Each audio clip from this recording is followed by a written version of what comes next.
I was involved with a process that came from the Public Utilities Commission that the Energy Commission was very involved in, and actually provided a lot of support and feedback. And it was about a 2.5-year process. And this is this idea of the CalTrack process that was referred to in that slide earlier and was already presented. So I'm not going into a lot of detail, but it's really within the framework of the existing home upgrade program. It turns out actually we save a lot of energy, even compared to other states around the country.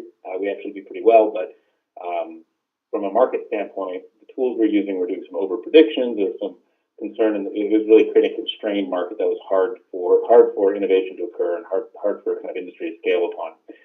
So we went through a process with both commissions and all 4 IOUs to develop a solution to that. And the solution was something that is called CalTrack, which is initially a tool, an upfront testing protocol that allows software to come into the California market that allows some diversity and competition. And that's now complete. We have 5 software tools in the marketplace, so contractors and industry have some choice in the matter. And we tested those tools against real buildings as kind of a vetting process. And we also, most importantly, got them all speaking HPXML, which is a national data transfer standard. And so now everybody's speaking the same language in California. The second part of that process, which we're just now undertaking, which we all had kind of broad agreement again on this approach, is the notion of something called CalTrack. And CalTrack is really what is now the EE meter, which I'll be going through. And CalTrack is a notion that the only real way to have a playing field where basically ideas, in the form of software in this case, but really it's about business models and ideas, can compete on a level playing field. And so CalTrack is this notion of we're going to track actual savings because we have all this meter data, and we're going to use that within the current rebate construct to calibrate tools so that they're all actually kind of on a level playing field and predicting accurately against the actual performance of those predictions on real buildings, and also feedback to the market, feedback to contractors. I mean, people literally don't know how they do. There's not only do they not get incentivized to do well, but they don't know how they're doing. There's no feedback loop. And so we want to create a feedback loop so that we can calibrate predictions to actuals and also let contractors know how they perform. And we do see some wide variance there. And so what that means is contractors are actually delivering better savings could actually tell their customers they do that. So trying to start to create some market pressure towards the direction that we're trying to go. And so that process, we're in kind of the flow of that process right now. And it really is about addressing kind of the existing home upgrade program and the existing construct. The CalTrack process has been, as many things are, there's a lot of steps in the California process. And so some of us that were involved in that actually took that kind of core concept that we agreed to and just turned it into something called the Open Energy Efficiency Meter, which I'll describe in a moment, which is a totally open platform that basically does that analysis and provides that feedback mechanism. But before I get to that, I just want to frame out why this is all important. And this is definitely kind of my big picture theory of where we're trying to go, which is if you take a power plant, right, a multi-billion-dollar investment in infrastructure, you know, we look at that and say, how do we actually finance that sort of investment? And the way that you do that is through something called project finance. So we say, all right, I'm going to put a few $1 billion into a coal or a nuclear power plant, and I expect that that's going to produce energy for some period of time. I'm going to get paid for that energy, and lo and behold, that's the basis for putting that $1 billion in. You know, of course, the developer has good credit and all of that, but you're not betting that that company has good credit, therefore will pay it back. You're betting on the cash flow that comes out of that the money that you're investing in that nuclear plant. And so this is how we do infrastructure investments. This is how we build power plants. Now, when you take energy efficiency, which according to many estimations is a bigger wedge than decarbonization of the electrical sector to begin with. And you can debate these numbers, but these are real numbers from California. And wow, that's a huge investment. It's trillions of dollars. No doubt about it. Just residential in California, their 2020 goals is a couple $100 billion. But when we think about that, all of a sudden we say, all right, well, everyone should use their credit cards. Homeowners are going to pay for this infrastructure investment, and we're going to give them a bunch of rebates, coupons, and that's how we're going to finance it. And so this whole proposal, and especially when I get to what we're actually talking about in terms of using this data to kind of transform the market, is about saying we're going to move to a new paradigm where we're going to pay for energy efficiency like it's an actual grid resource. We're going to turn it into cash flows. We're going to finance those cash flows like we're building a power plant, not like we're sending out coupons for Bed Bath & Beyond, trying to get people to buy bed sheets at a discount or something. So this is actually just a screen grab from one of the views of the Open Energy Efficiency Meter, and I'm going to go through explain a little more detail. fundamentally, there's two major things we're looking at. We're analyzing, first of all, portfolios of buildings. This is kind of fake data, honestly, but we have this in actually real California data at this point as well. And you take the portfolio of buildings, and that's really important to note. Is that we're kind of washing out the counterfactual of you went on vacation and you got a hot tub. We're doing that through portfolios and saying we're going to win some, we're going to lose some. It washes out with data. It turns out that when you actually take that view, energy efficiency is very consistent. We produce really consistent yield curves. Do I know that you're going to save exactly the right amount? No, I don't. But I do know that if I get enough people in a bucket, that they're going to perform in a very consistent way. And that's not different about, if you're all applying for car loans, I'm going to know 4.5% a year of default. I'm not going to know who it is. It doesn't actually matter. And that's banking versus engineering fundamentally. And so this analysis is looking at a weather-adjusted baseline for that portfolio that we've created. And really, all that XML data is what you use to kind of create groupings. And the data we looked at in California says, okay, home performance contractors, for example, actually produce a lot more savings than HVAC. We're not going to make a judgment call. It's not one better than the other. We're going to group them together. We're not going to put smokers and non-smokers into the same insurance policy, or all the non-smokers are going to leave and you're left with all the smokers. So we're going to create these sub-portfolios, what we call blocks. And really what we're looking at is weather-normalized gross savings. So this is reduction from an individual baseline on each building, but brought into an aggregate, which is how it can, again, wash out that some win, some lose. And then a bunch of views into underwriting, because no matter, even if you're paying on performance, everybody's making an investment based on some prediction that's inherent. So how good is that prediction is really critical in how you underwrite the project. And so that's how we break up these views. There's some other, the data we're actually working with in these analysis is really monthly data. It's much more interesting when we get smart meter data, which we have now in the system. I'm going to invite you to talk more about that kind of data transfer and sort of how, what clicks into place when you got a new project and goes in the database and where the data comes from and all that stuff. So just at a high level, that's sort of what infrastructure you have to get this integrated in one place. Those are my next slides. So we're in good shape. Perfect. I didn't even set you up yet. Okay. This is kind of a high-level view of just the component parts. Again, we are looking at net savings. Okay, from the province, actually, in utility world, it would be called gross savings. I think it actually should be called net savings. But the results at the meter, right? And if you're thinking about power plants and you think about carbon emissions, it's really about what happens at the meter that ultimately matters. And that's really the lens we're using. So we're taking basically project data, and that's again coming through HPXML, and HPXML 2.0 is what is in the seed database roughly. They're coming into sync. Again, all this stuff is mostly working, and it's all in the right direction. So we're bringing that project data we standardized in. We're bringing utility data in. We are in the process of integrating with Green Button Connect, and it seems to actually work. There's some interesting different ways to do that as well. And when you're actually running this kind of thing behind the utility meter, you can also get the data directly from the utility.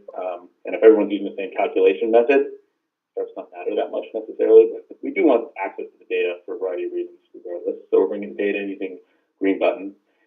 And then we have we basically have a methodology for setting weather stations. We actually, for California, went through and had cleaned and then re-released. And actually, if anybody's interested on the caltrack.org website, we've actually cleaned all the CG 2010 data and re-released it publicly now. So everything is 100% open source. These are some of the platforms we'll go through. And then the outcome, again, is for people managing portfolios. That would be a program view in kind of our current construct, but that also could be an aggregator in kind of a market construct. Letting industry know how they do, so folks that do a better job could actually tell their customers, for example. We want to do that in a kind of discreet way at first because nobody knows how they do. If somebody's the worst and they don't know it. Half of all contractors in the bottom 50%. Demand views for resource planning and procurement, and then basically actuarial views on the data that can lead towards project finance. And so those are kind of the different use cases. So in terms of the component pieces, we are, actually I was going to say we're the first official seed plugin, but I don't think it's actually official, but we are the first functional seed plugin at this point. So we're built on top of this standard energy efficiency data platform system that we've all been kind of involved in for so many years, frankly, but is off the ground, which is this open platform. It's not a centralized system, it's a distributed system. So you can each have one. And you share, and there's some talk about who owns this data. You share the data and we trade for the data. If you want to get paid from a utility as a resource, you're going to have to give them some of the data. Maybe this is a place for Abhi or Martha to chime in on sort of seed. Maybe back up and just sort of give the commission view of where we are with seed. I'm sorry to interrupt, but think that this is all very relevant for us, and It is. not just for this initiative that Matt's talking about, but more broadly. So maybe apologies because we have Robin coming to talk later today about the details of SEED. So maybe for now we'll say that we're all interested in this collaboration in terms of a standard database platform for energy, building energy performance, and SEED has some opportunities there. I think that we'll learn there's both opportunities and limitations, but let's not characterize that now. Let's let Robin explain exactly what's going on with SEED and what it's being used for. And Great. does that make sense? Great, yeah, thanks a lot. So he's from NREL and has been involved in, Robin is one of the. LBNL, yeah. LBNL, yeah. There are no panaceas, and SEED is not. It's kind of be fun to talk about like it solves all the world's problems, but it does not actually quite do that. But we're also part of the development process with SEED. So frankly, what's great about SEED is it's open source. So we took what it is, and for our use cases, we're able to make it do what we want it to do, and we're in the process of recommitting that code back because we're all building a system. So, for example, taking in green button data in time series isn't actually a functionality that SEED has inherently. We built it into SEED. We're going to be recommitting that code, and that's the beauty of open source. So we're able to actually extensively mark it changes functionality and adapt it because it's not a proprietary tool. It's not closed. So we are also working with PG&E right now on a kind of one of the first integrations with Green Button Connect 2.0. Again, not a panacea, but it seems to actually be fairly straightforward and functional at this point. We're going to be getting 15-minute electrical data, and this remains to be seen, but I believe they're going to be modified, so we'll be also getting actually at least a verification or an access to gas, which will be coming online in hourly increments in like September, we hope, but hopefully we'll be getting one permission to get it retroactively. And so we'll be able to get these data flows. Pretty simple thing, not unlike signing into something with Facebook pops a window, you need to have your utility password, and it works. And then we get a token and we can pull and get that data out of the utility into the SEED database for analysis.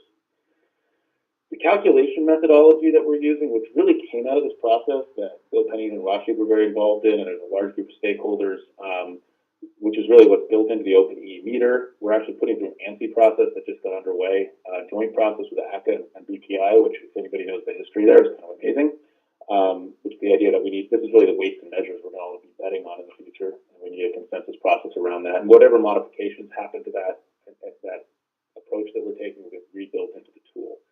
And by the way, the fundamental e-meter itself is actually being built as what's called an SDK. So we are attaching it to the SEED database and putting an interface on it, but it's actually designed in a way that anybody can use within even other applications, and that's fine. So we're under what's called an MIT license, which means you can use this. We're building this stuff, but anybody can take it, put it into an app, or put it into an M&V tool, and all of a sudden, the real innovation is we look at a portfolio of buildings, and I'm out, retrofitting buildings and utilities buying them, and the CEC is making sure they're doing the right thing, and EPA is potentially tracking carbon, and we get the same answer in terms of the savings. That's really the innovation.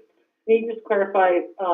My belief is that the MIT license is very lenient in that it doesn't require that you make modifications back and donate them back into the open source project. Is that looking for other people to nod? Yes, okay. yes, that's absolutely Right.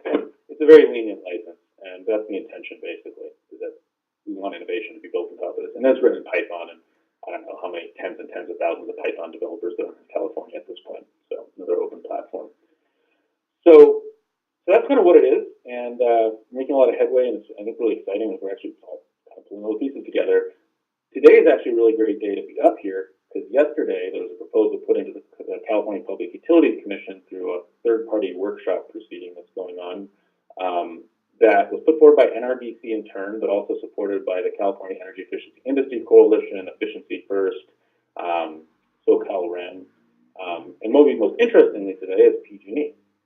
To say how can we actually use this sort of infrastructure that we're implementing and use it to really create a new paradigm in how we go after energy efficiency. And I just want to credit all of these groups for thinking outside the box and saying, we got to take some chances, we got to be aggressive, we have to actually try some new things. And frankly, from an energy efficiency standpoint, we need an offense, not a defense. We need to be aggressively trying new things. And frankly, maybe not in California, but around the rest of the country, politically, we're having the defense isn't working, and we're actually losing ground. So So this is an idea of how to really change the paradigm using this data and to do it in the very near term. And we're talking about 2016. We have the tools. We just need to decide, have the will to actually start doing it. So the current programs, the problem we have is that if you're a farmer and you tell me you're going to plant 10 acres of corn and develop how many bushels and I write you a check, you're probably not going to do it unless I'm there every week checking. You're not going to plant, you're not going to water, especially this year. No other markets work this way, and that's really the rebate. We make an estimate, you get paid, no one has an interest anymore to really see it through, and you actually kind of lose money seeing it through because the more work you do, anything we should think about? No. Fair enough. So what we're talking about, the name of this pilot is a pay-for-performance pilot, and the fundamental thing we're talking about is to say we're going to meter energy efficiency, and I know that what we're doing is not really a meter, it's a calculation, but we're calling it a meter because we're all going to agree this is the number we're going to use. And rather than get paid in advance based on a rebate, we're going to have aggregators, which are private companies, figure out how to get to market. Figure out what are the consumer products people actually want to buy, how to package this, how to deliver it in a way industry that actually makes money for industry, which is probably the biggest problem we have right now. And ultimately, get paid on actual performance at the meter, which aligns interests with actual results and creates the cash flow I was talking about, turns this into project finance. We're going to initially, and we'll talk about how we're going to, what the real proposal is here, but we're going to initially set a price based on something like what we currently are paying through the programs. But fundamentally, the goal is not to do that, but to establish markets that can enable real pricing on the multiple attributes. But critically, what we're doing is aligning interest. And if you have these stable yields I was talking about at a portfolio level, we get really consistent outputs. And you get a price, and you marry those together, what you get is a cash flow. And that's project finance. And rather than getting a rebate, what you're getting is companies that will have these cash flows that can either self-finance or bring them into the financial community and take those cash flows and sell them, which is what's called securitization, and turn that into upfront dollars that will go to the customer and will go to the industry because we're in a very competitive market. And they're going to figure out how to take that new cash flow and reduce interest rates, buy down upfront fees, give customers upfront incentives, maybe give them downstream incentives, build better tools, whatever it takes, because if they don't do it, the next company is going to beat them to the punch. And if contractors don't like it, they're going to go somewhere else. And by the way, if the system that they're implementing doesn't deliver real savings, they're not going to get paid. And so all these things have to come into balance. And it really just aligns the incentive structure, and it really decreases kind of what the program's asked to do. You don't have to design business models anymore. So the proposal, again, was submitted today by NRBC and supported by this wide group of folks. You know, the Utility Reform Network, the industry folks, and the utilities also on board, at least PG&E, and the other utilities have to play on board too. They're not. This is all happening relatively fast, and there's been a lack of time to socialize some of these issues.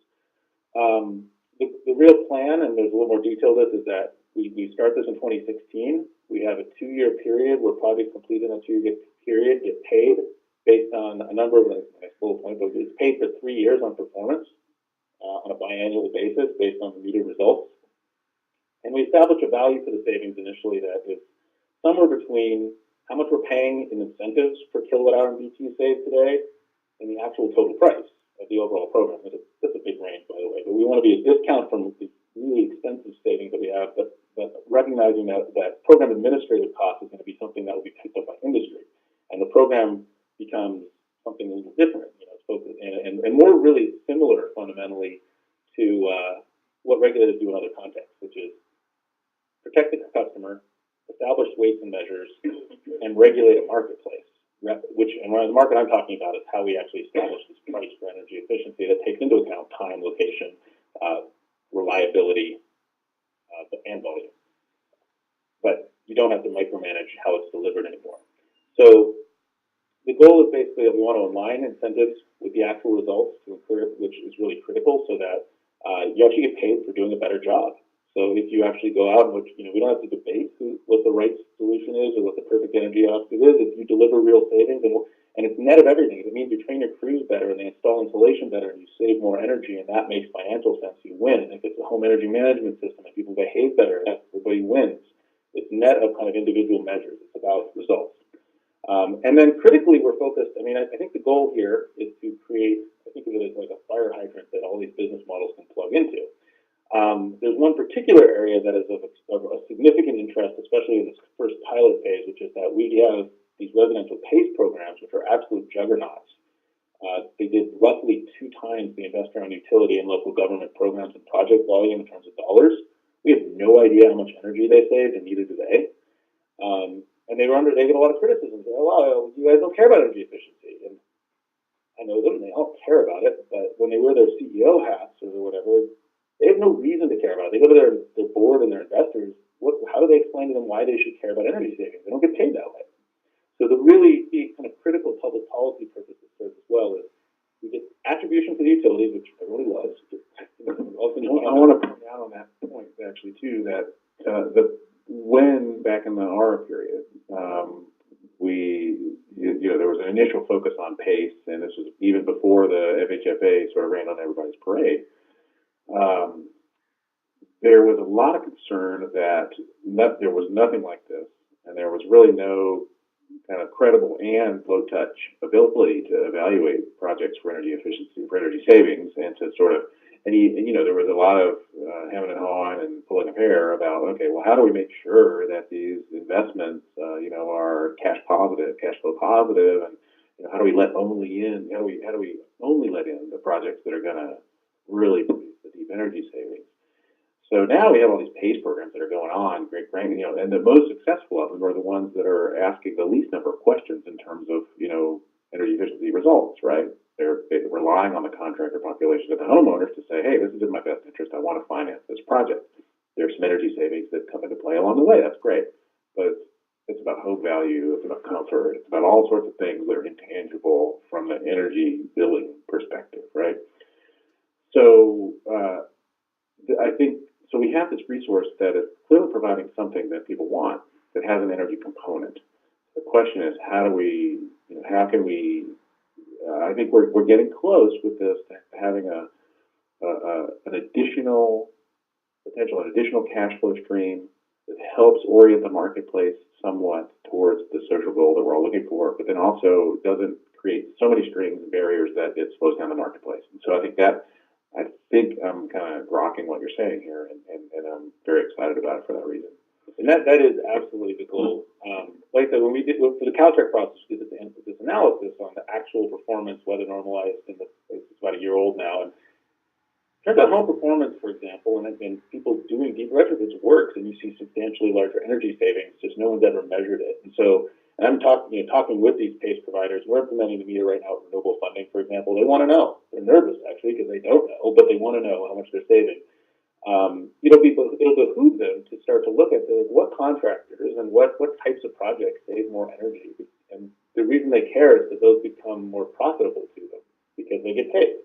And so then they're going to want to go through going through their portfolio of projects and creating sub-blocks of projects that have these characteristics and say, look, I want to incentivize home performance. That's what it is, because it produces more energy savings. And now I have a justification to do that. And then it's up to them how they do that. They could reduce fees, they could reduce rates. It's up to them, whatever drives that demand. But it's based on what businesses do, which is try to make money. You can't really expect them to do something other than that, or you shouldn't do. If you do, you'll find yourself rather unsuccessful. But the goal is this kind of little Venn diagram. Everything goes best in a Venn diagram, but this stuff needs to be. We need to deliver consumer products, and we need business model innovation. That's what's driving solar, not panel prices, business model innovation. So we need packaging of energy efficiency into things people actually want to buy. And it health, comfort, nice-looking windows is all part of it. People don't even have to know they're buying energy efficiency so long as we're getting the results, frankly. We need to deliver it in a way that makes money. That's probably the biggest problem we have is that we are starving our industry, absolutely starving it. Nobody's making any money in this stuff. No one wants to invest in this stuff because of that. And frankly, we can do a great job. We know how to do it, but we can't do it on the margins that exist currently. We just can't. And that's why we're struggling so much, is that everyone is cutting corners because they have to, or they're going to go out of business. And then all of that gets held in check by the fact that you have to deliver the results. And so we've been on this roller coaster for 40 years in the whole U.S. where we regulate trying to get great results until the business model goes to nothing. And then we deregulate until we get a race to the bottom and you get absolutely drunk, right? Because whoever does the worst gets the most, and you get all the good providers out of business, basically. What we want to try, we haven't been able to try until this data is here, is to say we're going to deregulate the business model, because this is still a regulated market. I mean, no regulator loses their job if we get this all going up and to the right. But we want to deregulate the business model, how you deliver energy efficiency, but create accountability to the results as the thing that prevents hence the race to the bottom. So in doing this, we're going to lower program admin costs. We don't have to figure out how to market this stuff the way we're currently doing it. We don't have to worry about the perfect energy audit, et cetera. We should dramatically, and this is, we have every ability to almost eliminate, to dramatically reduce M&V costs. We look at some of our friends to make some changes to do that, but we have the capability to drastically change how we do M&V and make it real time and contemporaneous and actually. Matt, can you just talk to the need for attribution in this new paradigm? So we have some nod to the reality of where we come from, but again, I think one of the key things that we're trying to get away from is, like, you can't, especially in this increasingly complex world, attribute savings between the app and the financing, and like it's becoming just more and more ridiculous. You just can't figure it. So, but there is some validity in terms of like some of these concepts of like we don't want to pay for stuff that necessarily would have happened otherwise. But the construct that we've created with really the E and the M and V is really not tenable, frankly. And so, at a basic level, if we know we need this huge amount of private capital. If you have to worry about some firm coming in 4 years later and changing your numbers in reverse, that's called uncertainty, and nobody can bet on that. So there's a basic thing that says if we just have to change the way we do M&V, or at least the E in M&V, because it's mutually exclusive when it comes to private capital investment. It's an uncertainty you can't put money into. So the way that we're talking about doing that is we are saying, look, we're going to track actual savings a lot at the meter. We want to establish markets for pricing those savings. And so if there really is a lot of low-hanging fruit, we're going to see volume, we're going to see a lot of supply coming into the market, which will actually reduce prices. This is not going to be in the 2-year pilot, but this is where we want to use the data from the 2-year pilot to allow markets to establish pricing.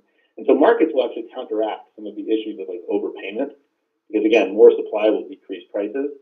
And there is a proposal that is not in a bullet, it's a little nuanced, but we want to run a study contemporaneously that looks at overall societal norms and says, look, code, everything's baked into really energy use intensity, and we'll discount future procurement cycles based on this discount rate of this overall societal changes that's occurring. But it'll be open book, it'll be quantitative. Everyone will have the data at the same time, and it'll be forward looking, and it becomes M&V because it stops being an uncertainty and a $1 million report, and turns into just another priceable risk in the marketplace. If you don't want to take it, you can get an insurance policy, someone else will. And that becomes the thing that actually puts pressure on the whole system and actually drives the cost down over time. A lot of work to be done. Like, we don't have all there's a lot of smart people in the room. Like, we still have plenty to do. Figuring out how these markets are established that handle time, location, reliability, thinking differently about M&V that's our new job, in my opinion, rather than trying to debate the merits of a certain type of energy audit or an app versus whatever. Let's let the market figure that out.